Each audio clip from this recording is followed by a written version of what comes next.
Jam'iyyar APC ta jihar Kano ta ɗauki wani sabon salo na rigima, wanda idan ba ku manta ba, makon da ya gabata ne shahararren mawaƙin siyasar nan Dauda Kahutu Rarara ya fito yana rigima da gwamnan jihar Kano, Dr. Abdullahi Umar Ganduje akan wata waƙa da ya yi mai suna Lema ta sha ƙwaya.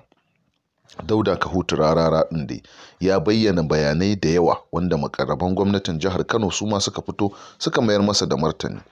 A cikin kalaman da ya faɗi wa'yansu kalmomi wanda su gwamnatin jihar Kano ɗin bata amince da su ba, wanda yake nuna cewar kamar an cire shi daga cikin kwamiti na yakin zaben Tinubu. Assalamu alaikum wa rahmatullahi ta'ala barakatuhu, barkanku da zuwa tashar Mahaƙa TV. Idan kuka zo tashar Mahaƙa TV ku danna subscribe sannan ku danna ƙararrawar sanarwa.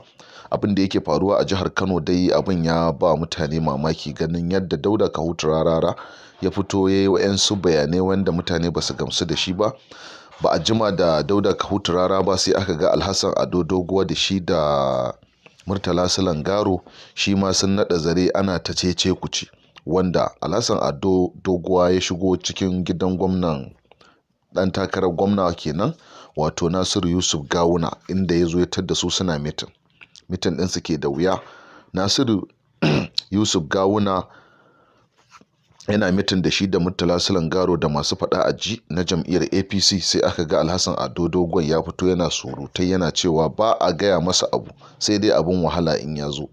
Ma'ana shi dai Alhassan Ado Doguwa shine shugaban masu rinjaye na majalisar Najeriya, ma'ana a majalisar rep kenan, masu wakiltar Najeriya shine rep, shine kuma shugaban masu rinjaye, wanda aka ga ake cewa ya ɗauki kofi ya jefi Murtala Sulangaro, kofin da yake gaban Nasiru Yusuf Gawuna na shan shayi. To wannan ba a jima ba sai aka ga kuma again ita dai jam'iyyar APC din kwanan nan an fito su Kabiru Gaya da shi da shugaban jam'iyyar APC na jihar Kano wato Abdullahi Abbas suna roƙon shi wannan Alhassan Ado Doguwa da kada ya fita, wanda ake yaɗa raɗe-raɗin cewar zai ma koma jam'iyyar NNPP ta Dr. Rabi'u Musa Kwankwaso, wanda a cikin kalamansa ya fara nuna goyon baya ga tafiyar Rabi'u Kwankwaso, wanda yake cewa Rabi'u Kwankwaso ba abin yarwa bane da dai sauransu. To ganin cewa za a ba jam'iyyar NNPP kofa a jihar Kano, sai shugaban jam'iyyar ya je ya lallame shi akan kar ya fita, sannan Kabiru Gaya ma ya yi delegation da kansa ya je ya same shi har gida ya ba shi hakuri. To jam'iyyar dai ba a san me yake faruwa ba, wanda ake zargin cewa shi Alhassan Ado Doguwa da shi aka kitsa hana Dr. Abdullahi Umar Ganduje zama bayis ɗin Bola Ahmad Tinubu.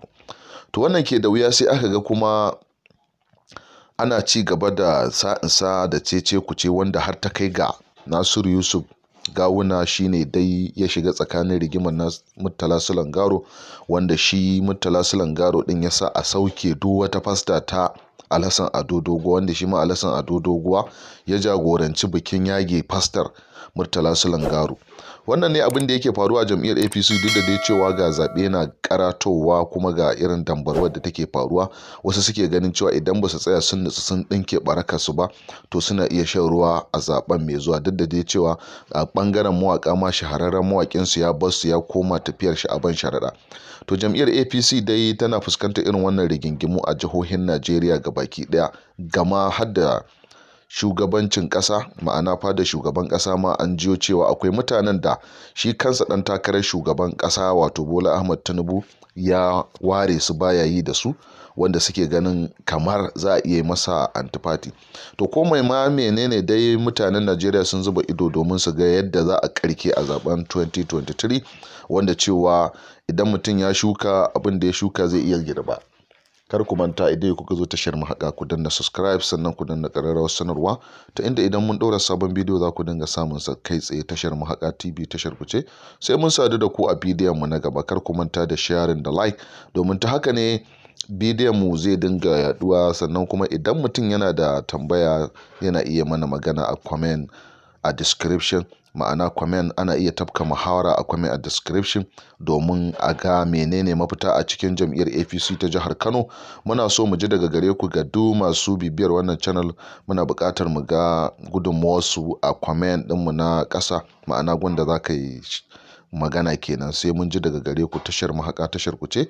Sai mun sadu da ku a shirinmu na gaba. Kar ku manta da subscribe da like da share.